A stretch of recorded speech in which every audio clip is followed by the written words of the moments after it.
Hyun Jong, who is often referred to as Cindy, was born in Seoul, South Korea on February 25, 1980. Growing up, she developed a fascination with American culture from a young age. Her mother later shared that Cindy said she loved the United States and would like to travel the world. This early interest in American life would shape the course of Cindy's future in profound ways. As a child in Seoul, Cindy was known for her infectious energy and enthusiasm. This vibrant personality would become a defining characteristic throughout her life, endearing her to friends and family alike. Cindy's brother Ki-hoon played a significant role in her early life. The siblings grew up together in Seoul, sharing the typical experiences of Korean youth in the 1980s and early 1990s. Their close relationship would later prove crucial during the difficult times that lay ahead. As Cindy entered her teenage years, her desire to experience American culture firsthand grew stronger. The opportunity to turn this dream into reality came in 1995 when Cindy was 16 years old. With the support of her family, she made the bold decision to move to the US to live with relatives and continue her education.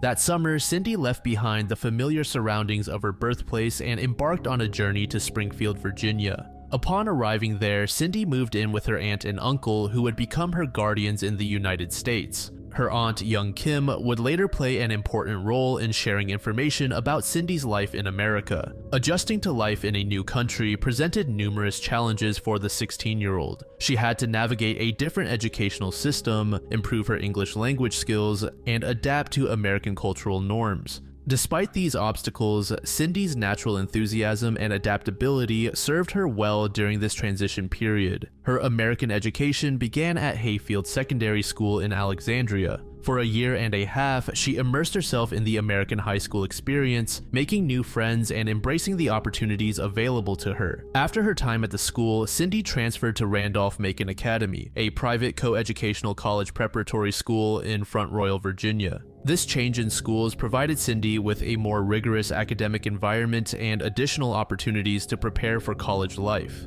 As Cindy progressed through her high school years, she began to set her sights on college. Her positive experiences in the United States had reinforced her desire to continue her education in America, and she began researching universities that aligned with her interests and goals. In 1998, Cindy's hard work and dedication paid off when she was accepted to Pennsylvania State University. In the fall of 1998, Cindy began her freshman year at Penn State, embarking on a new chapter in her American journey. She chose to major in integrative arts, a unique program that combined elements of engineering, communications, and science. Academically, Cindy continued to excel at Penn State. She maintained solid grades throughout her college career, impressing her professors and peers alike. By the fall of 2001, Cindy had entered her senior year in college. She was on track to graduate in the spring of 2002, with plans to pursue a career in graphic design. Her future seemed bright, filled with the promise of success in her chosen field. Fast forward to Halloween night in 2001, Cindy decided to take a break from her studies and celebrate the holiday with friends. This decision would lead to a night of festivities that tragically became her last known appearance. Cindy, along with her friends Stacy Paik and Lisa Kim, planned to attend a costume party at Players Nightclub, a popular venue located on College Avenue in State College, Pennsylvania. The club, which has gone through several name changes over the years, was a staple of Penn State's nightlife scene. For her costume, Cindy chose to dress as a Playboy bunny, which consisted of a white tennis skirt, a pink t-shirt with a bunny logo, brown knee-high boots, and bunny ears. On the outside, she wore a red hooded parka. However, her friends were quick to point out that Cindy's interpretation of the costume was more cute than revealing.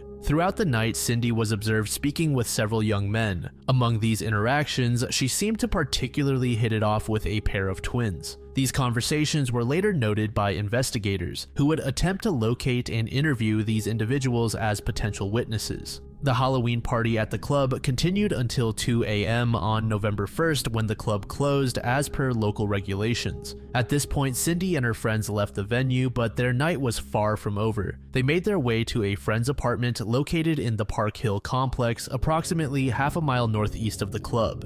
At the apartment, the group engaged in more low-key activities. They spent about an hour playing video games and socializing. As the early morning hours progressed, the friends began to consider heading home. At around 3:30 a.m., Stacy offered to drive Cindy back to her apartment. Cindy lived at 349 Clinton Avenue, several miles west of where they had been spending the last hour. The drive from the Park Hill complex to Cindy's apartment likely took about 15 to 20 minutes given the distance and the time of night. At approximately 4 a.m. on November 1st, Stacy's car pulled up outside Cindy's apartment building. Detective Brian Sprinkle, who would later work on the case, told the Pittsburgh Post-Gazette that Stacy, quote, watched her go up to the apartment but not in the door before driving off. This detail would become a point of focus in the subsequent investigation. It left a small window of uncertainty about whether Cindy actually made it inside her apartment that night. As Stacy drove away, she had no reason to suspect that anything was amiss. From her perspective, she had just seen her friend safely home after a fun Halloween night out. Little did she know that this would be the last time anyone would see Cindy. In the hours and days that followed, the events of this Halloween night would be scrutinized and analyzed by investigators, friends, and family, all trying to understand what happened to Cindy after she was dropped off at her apartment. The investigation into the disappearance began on November 4th, when her friend Stacy reported her missing to the Ferguson Township Police Department. This report came after Cindy had failed to show up for classes and work on Thursday and Friday, which was highly unusual for her. Upon receiving the missing person report, the police department immediately launched an investigation.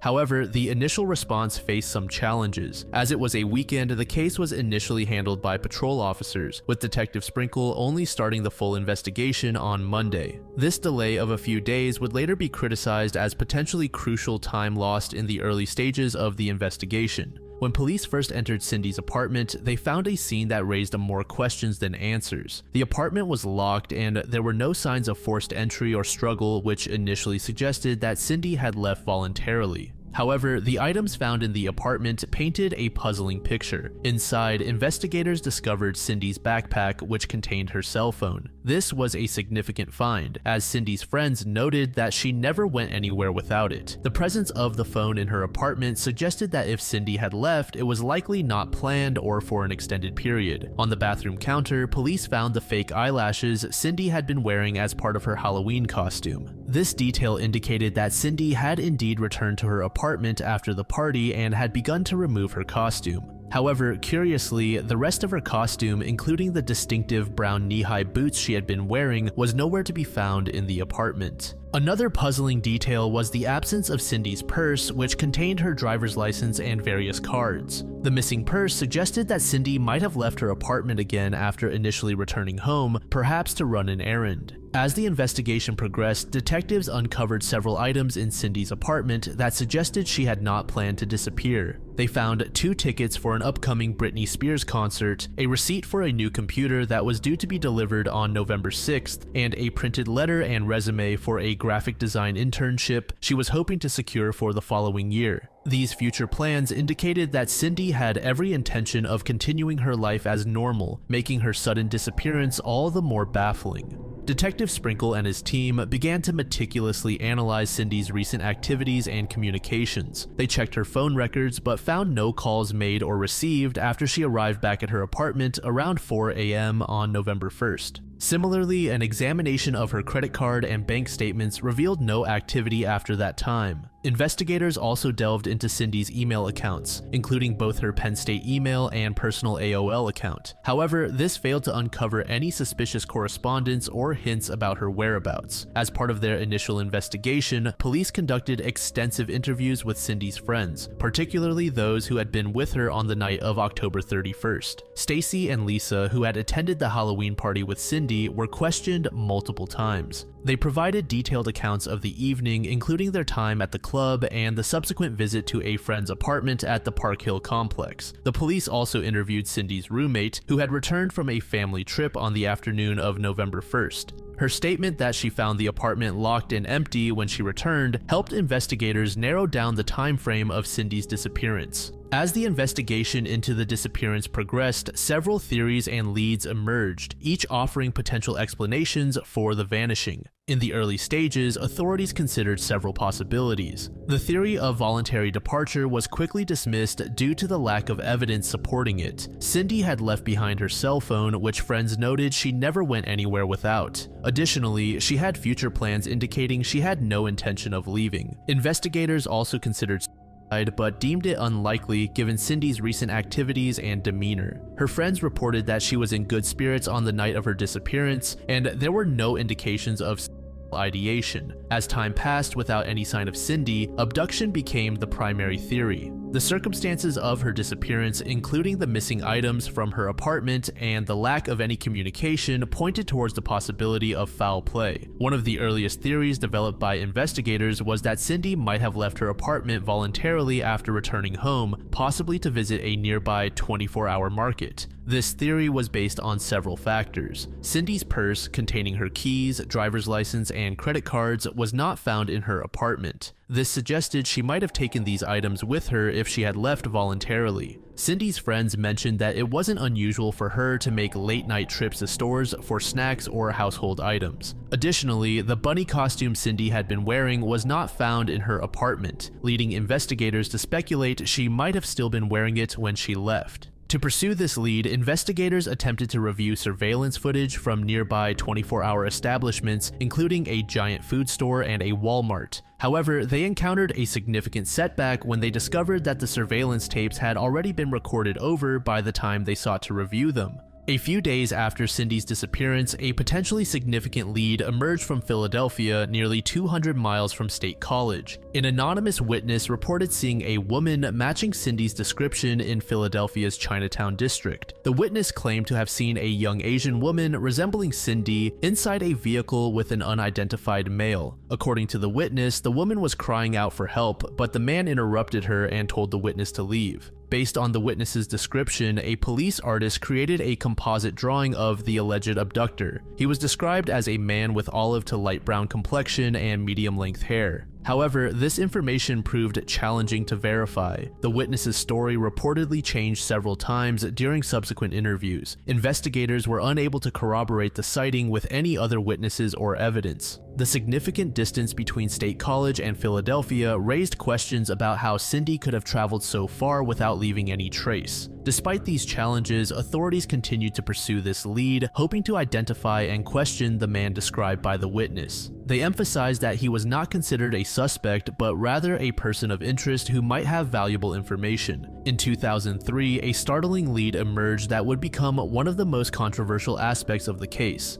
Hugo Selensky, a man later convicted of multiple murders, became a suspect in Cindy's disappearance. The connection to him came through an informant named Paul Weekly, who was facing felony burglary charges. Weekly provided a shocking account to the police, claiming that Selensky and an accomplice, Michael Kurkowski Jr., had seen Cindy on the night of her disappearance. According to Weekly, Selensky and Kurkowski mistook Cindy for a prostitute and abducted her. Weekly alleged that they kept Cindy imprisoned in a walk-in safe at Selensky's home until she died. He further claimed that they buried Cindy's body in Luzerne County, Pennsylvania. This lead took a gruesome turn when investigators searched Selensky's property. 5 bodies were discovered buried on his land. 2 of the bodies were identified as Michael Kurkowski and his girlfriend Tammy Fassett. Bone fragments belonging to 2 drug dealers were found in a burn pit, along with remains of an unidentified third person. Selensky allegedly provided his own version of events to the police. He claimed that he and Kurkowski had indeed abducted a woman matching Cindy's description. According to him, Kurkowski had kept Cindy's bunny ears as a souvenir of the crime. Selensky stated that he had killed Kurkowski after learning about the souvenir. However, this lead faced several challenges. Investigators were unable to find concrete evidence linking Selensky to Cindy's disappearance. He was acquitted of some murder charges but convicted of 2 counts of abuse of a corpse in March 2006. A grand jury investigation into Selensky's case revealed issues of witness intimidation and potential collusion between Selensky, his attorney, and a private investigator. As the investigation continued, several other leads and theories were explored. A woman living near Cindy reported a man exposing himself outside her window in September 2001. Investigators considered whether this incident might be related to Cindy's disappearance. Detectives thoroughly investigated the people Cindy interacted with at the Halloween party, including a pair of twins she seemed to hit it off with. However, these leads did not yield any significant breakthroughs. About a month before her disappearance, Cindy had experienced a breakup with her boyfriend, Richard Che. While this was initially considered as a potential factor, Cindy's friends believed she had largely moved on from the breakup by the time of her disappearance.